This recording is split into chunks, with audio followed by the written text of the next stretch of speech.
Olá pessoal, sejam muito bem-vindos de volta. Aqui a gente está na parte 2 da nossa aula sobre hidratação venosa de manutenção em pediatria.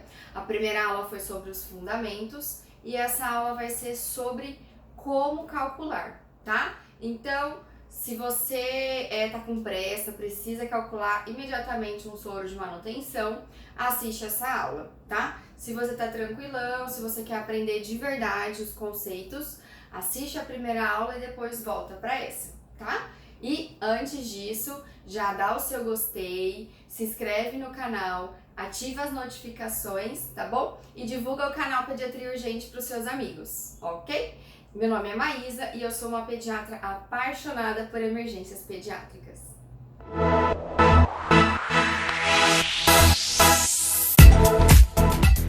Então tá, pessoal, a gente já viu os fundamentos e agora a gente vai aprender a calcular. Vocês vão ver que é super fácil. Por quê?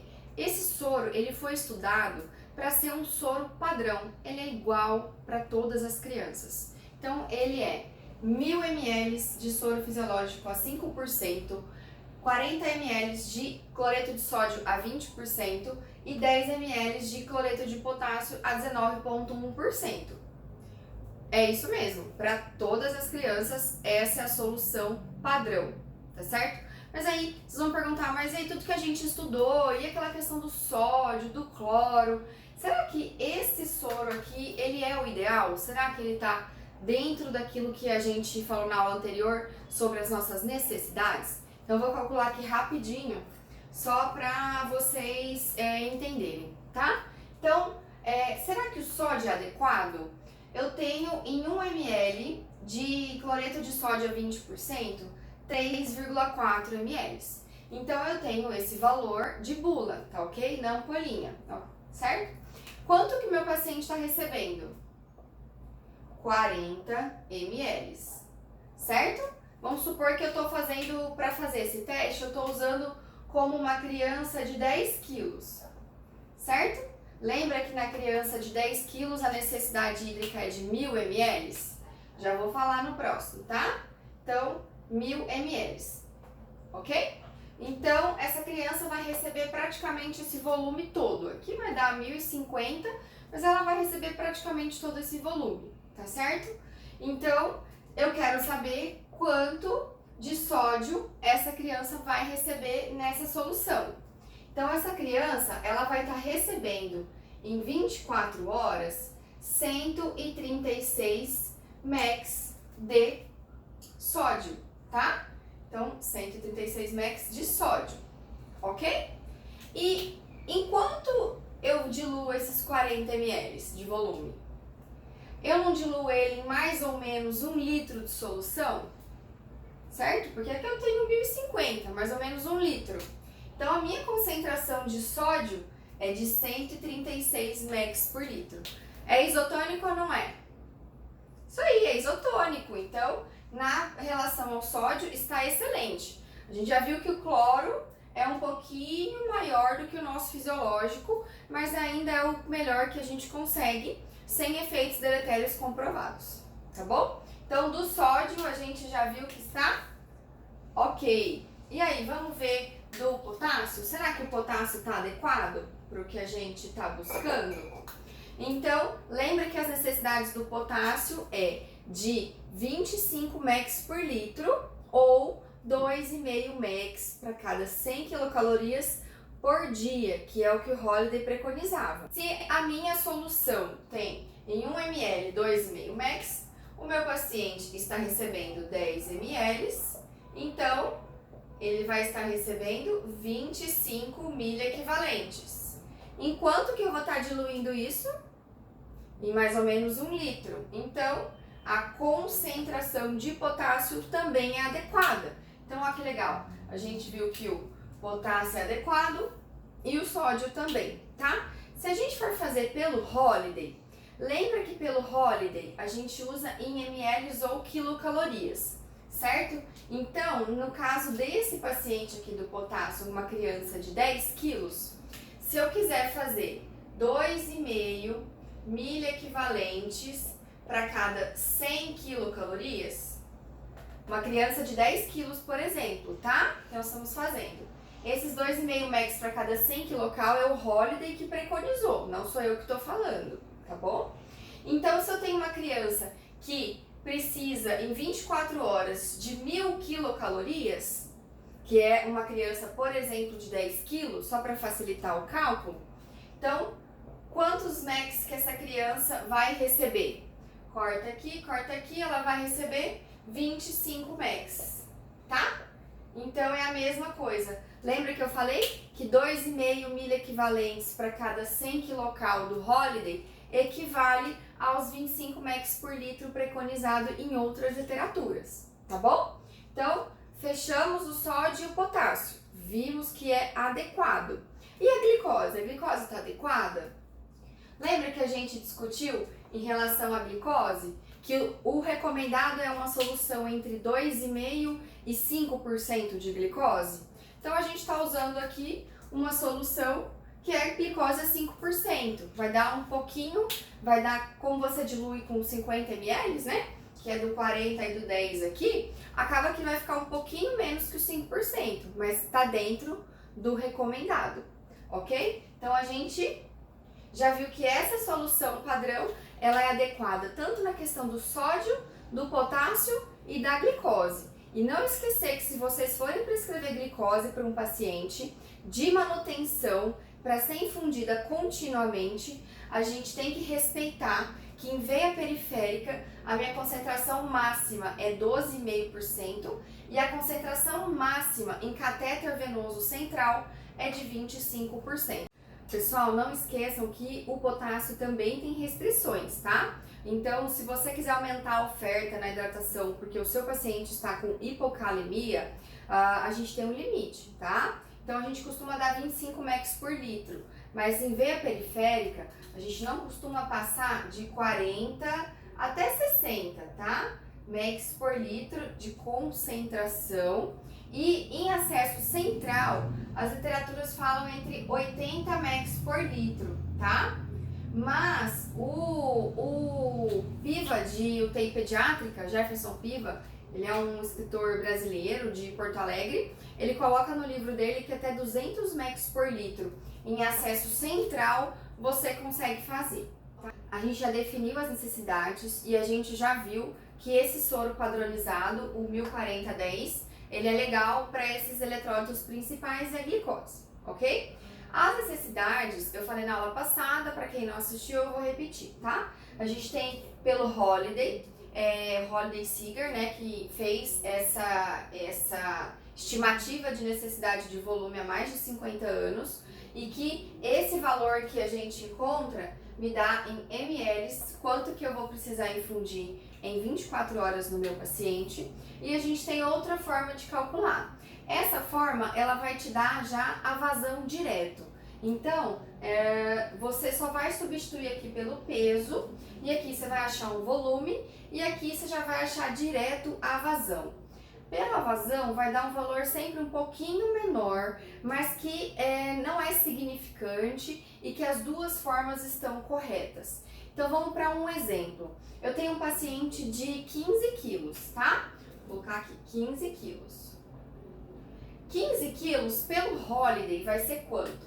Vai ser 15 menos 10, 5 vezes 50, 250, mais 1.000. Então, esse paciente precisa de 1.250 ml no dia inteiro, ok? Só que na bomba de infusão a gente coloca em ml hora. Então, eu vou colocar 1.250 ml para correr em 24 horas, certo? Em uma hora, quanto que esse paciente vai receber de volume? 52 ml hora. Eu já decorei, né, pessoal? Fiz conta aqui e tal. Tá? Então, ele vai receber 52 ml hora, tá? Se a gente pegar essa mesma criança de 15 quilos e colocar para outra fórmula da vazão, a gente vai ver que vai ser aqui, ó, 5 vezes 2, 10, mais 40. Então, essa criança, ela também você pode pôr para infundir a 50 ml hora. não tem problema, as duas formas são corretas de você prescrever, tá? Então você pode lembrar essa ou essa. E é só isso, gente. Aí vocês vão vir aqui, deixa eu só... Apaga essa parte aqui. Vocês só vão vir aqui, ó. E aí, pra essa criança de 15 quilos, vocês vão escrever assim, EV Embique a 52 ml/hora. Ou 50, que você quiser. E só. Acabou. Falta volume, não falta? Porque aqui é 1050 e essa criança de 15 quilos precisaria de 1250. Então, se alguma equipe da enfermagem vier te questionar, você vai falar, não, mas é só trocar. Acabou esse soro, troca, tá? Eu já trabalhei em hospitais que não tinha soro de 1000. Tem algum problema? Não. Você prescreve 500 de soro glicosado a 5, 20 de NaCl a 20 e 5 ml de KCl. E bota para correr na mesma vazão. A diferença é que as meninas vão trocar com mais frequência, mas não tem problema, gente, tá? Então isso aqui é padrão. Se a criança está euvolêmica, com a glicemia normal e os eletrólitos dentro da normalidade, é esse soro que a gente vai prescrever. Vamos fazer um exemplo agora para uma criança de, por exemplo, 9 quilos, tá? Então, uma criança de 9 quilos, ela vai precisar de 900 ml, certo? Isso vai ser infundido em 24 horas. Em 1 hora, quanto que a gente vai pôr na bomba? 37,5 ml/hora. Sou muito boa de conta, né? E aí, 37,5 ml/hora, tá certo? E, obviamente, eu não fiz de cabeça, tá, gente? Eu fiz a conta antes, tá? Vamos supor que essa criança, se eu quero fazer na fórmula da vazão, 9 vezes 4 vai dar 36 ml/hora. Bem parecidos, não tem problema. Aí vai ser a mesma coisa. EV Embique, que é bomba de infusão contínua, a 36 ml/hora. Aí vocês vão falar assim pra mim, mas prof, onde eu trabalho não tem bomba de infusão, só tem equipo de gotas. E aí? É simples, tá? É só você pegar a vazão e dividir por 3, ok? No caso, se esse for 36 ml/hora, você vai pedir para as meninas da enfermagem 12 gotas por minuto. Tá certo? Então, não tem desculpa. Você consegue prescrever esse soro em qualquer lugar que você estiver. Vamos supor que você iniciou esse soro para uma criança que estava com uma pneumonia, desconfortável, precisando de oxigênio. E aí você achou melhor deixar ela em jejum, porque você estava com medo se ia precisar entubar ou não, a criança estava mais grave. E aí você prescreveu um soro de manutenção para ela, iniciou os antibióticos, fez a conduta inicial, beleza. Mais tarde, no dia seguinte, você vai reavaliar essa criança e você vê que ela já está melhor, que ela está mais acordada, que às vezes nem está precisando mais de oxigênio. Então é uma criança que dá para você iniciar a dieta para ela, ok? Você está na dúvida se ela vai comer ou não vai comer. Então o que você pode fazer? Você vai e diminui só a vazão. Eu só vou diminuir a vazão, tá? Então, e inicia a dieta. Por exemplo, você pode deixar 70% do volume, 50% do volume. É só você achar esse percentual da vazão. Então, se eu quiser deixar 50%, eu vou prescrever nesse caso aqui 18 ml/hora. E aí o restante ela vai se alimentar. A gente não pode esquecer que quando eu reduzo o volume na metade, eu também reduzi a oferta de glicose na metade, de potássio na metade, tá? O soro vai persistir isotônico, porque a proporção de sódio é a mesma, mas as quantidades que a criança recebe de potássio e glicose vão ser menores. Então, tem que checar e ver os exames, tá certo? Então, além de prescrever, existe uma coisa importantíssima que é a monitorização. Então, uma criança que fica só em hidratação venosa de manutenção, ela vai perder de 0,5 a 1% de peso por dia, tá? Então isso é bastante ruim para a criança, por isso que a gente não mantém por muito tempo. E eu preciso acompanhar pressão, sinais vitais, para ver se ela não está hipervolêmica ou se ela está hipovolêmica, acompanhar a diurese, preciso coletar eletrólitos na entrada e pelo menos 24 horas após para eu acompanhar. Acompanhar também o ganho de peso para ver se essa criança não está edemaciando. Então, hidratação venosa, por mais que esse soro ele está dentro das nossas necessidades e ele é seguro, não é para você largar a criança lá, tá? Tem que ir reavaliando, isso é muito importante. Pessoal, se inscreve aqui no canal, ativa as notificações, dá o seu joinha pra mim, me dá um feedback se vocês gostaram da aula, se ficou alguma dúvida, tá? Vocês são muito importantes pra mim, eu quero muito saber se está sendo proveitoso, dicas, sugestões, críticas construtivas são sempre bem-vindas, tá bom? Me segue lá no Instagram e esse é o Pediatria Urgente e fiquem com Deus!